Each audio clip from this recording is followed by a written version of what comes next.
Bismillahirrahmanirrahim. Assalamu alaikum students. Welcome to English to Teacher Study. Hope you all are well. Coherence is the state in which your ideas fit together. Coherent devices से related पहले भी videos बना चुकी हूँ, उसके मैंने जो links हैं वो डिस्क्रिप्शन में दे दिए हुए हैं, आप वहां से उन वीडियोस तक अप्रोच कर सकते हैं। नेक्स्ट आ जाते हैं हम अपने कोहेरेंट की तरफ। तो कोहेरेंट क्या है? It is the relationship between sentences. अभी हम देख सकते हैं कोहेरेंस और कोहेरेंट में क्या डिफरेंस है। Coherent is the logical sequence of the ideas, ठीक है, वो सीक्वेंस है आइडियाज का, वो रिलेशन है आइडियाज का। जबकि जो कोहेरेंट है ये रिलेशनशिप बिटवीन सेंटेंसेस और बिटवीन वर्ड्स और बिटवीन फ्रेजेस, ठीक है।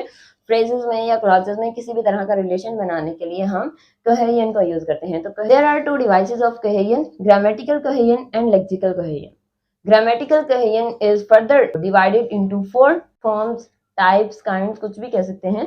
ग्रामेटिकल को हम फर्दर 4 टाइप्स में डिवाइड करते हैं। फर्स्ट आ जाता है reference, substitution, ellipsis and conjunction. और उसके बाद रेफरेंस, कई तरह के रेफरेंस होते हैं जिनके जो कि बहुत ज्यादा होते हैं, लेकिन हम यहाँ पर जस्ट 2 को ही डिस्कस करेंगे। फर्स्ट ऑफ ऑल हम यहाँ पर डिस्कस करते हैं ग्रामेटिकल कोहेरेंट को। ग्रामेटिकल कोहेरेंट कौन सी होती है? ग्रामेटिकल कोहेरेंट में फर्स्ट ऑफ ऑल आ जाता है रेफरेंस। रेफरेंस अब यानी कि रेफर करना है किसी नाउन ने प्रोनाउन को रेफर करना है या प्रोनाउन ने नाउन को रेफर करना है, तो उसमें आ जाते हैं first of all anaphoric and cataphoric. Anaphoric किस तरह के कोहेसिव डिवाइस है? एनाफोरिक में जो प्रोनाउन रेफर करे उसके नाउन को, ठीक है।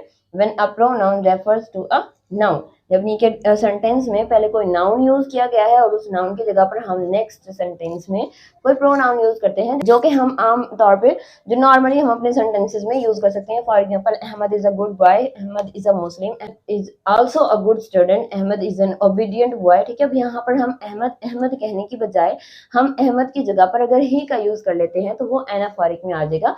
मजीद एग्जाम्पल देख लेते हैं। I bought a book, मैंने एक बुक खरीदी। it proved very informative for me। अब यहाँ पर आप देख सकते हैं जो it है ये बुक को रेफर कर रहा है और ये me है ये I को रेफर कर रहा है।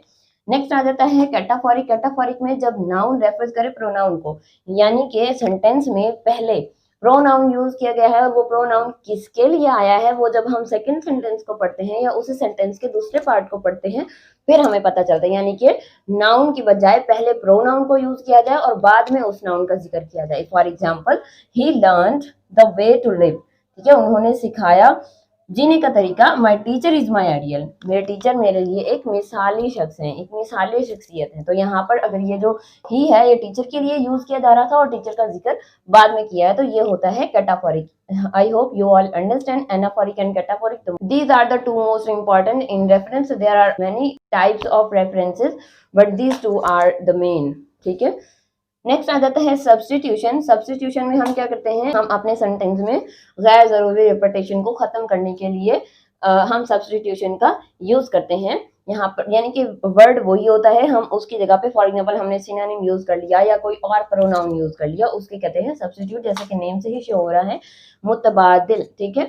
To avoid unnecessary repetition of words, for example the climate of the Lahore is colder than that of Karachi. अब यहाँ पर क्लाइमेट की जगह पे हमने दैट का यूज किया। इसी तरह से अब यहाँ पर हम कुछ और भी ले सकते हैं। For example, I lost my purse and now I need the new one, ठीक है। या I lost my pencil, now I have to purchase the new one, ठीक है। अब यहाँ पर पेंसिल के बजाय हमने द न्यू वन का इस्तेमाल किया, तो ये हो गया सब्स्टिट्यूशन, यानी कि हमने एक प्रोनाउन को दूसरे प्रोनाउन से चेंज कर दिया। नेक्स्ट आ जाता है एलिप्सिस। एलिप्सिस में नेम से ही शो हो रहा है कि एक ओमिशन करनी है सेंटेंस की, ठीक है, एक कंप्लीट सेंटेंस की ही हम ओमिशन कर सकते हैं।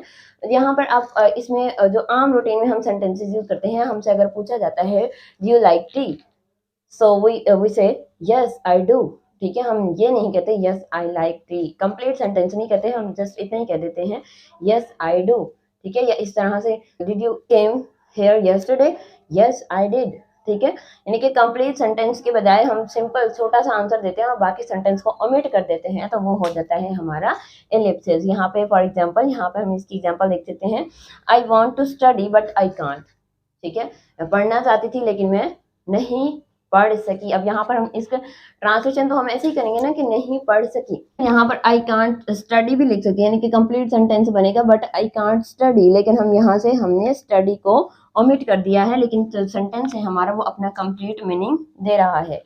The next is last is conjunction. ये हम देख सकते हैं कंजंक्शन हम आमतौर पर यूज करते हैं because, so that, because of, due to, moreover, however, इस तरह के जो वर्ड्स होते हैं वो हम उन्हें हम कंजंक्शंस कहते हैं। फॉर एग्जाम्पल यहाँ पे हम एग्जाम्पल देख लेते हैं, I couldn't make videos because of illness, ठीक है, या इसी तरह से I always get good grades in my class because I work hard, ठीक है। तो इस तरह के सेंटेंसेस जो हम दो फ्रेजेस को जोड़ने के लिए यूज करते हैं वो वर्ड्स, वो हमारे पास कंजंक्शंस कहलाते हैं। नेक्स्ट आ जाता है लेक्सिकल कोहेजन, उसके बारे में हम इंशाल्लाह नेक्स्ट वीडियो में डिस्कस करेंगे। I hope you all understand. अगर वीडियो में कहीं भी कोई कंफ्यूजन हो तो आप हमें कमेंट सेक्शन में पूछ सकते हैं। वीडियो अच्छी लगी तो लाइक कीजिए, अपने दोस्तों के साथ शेयर कीजिए।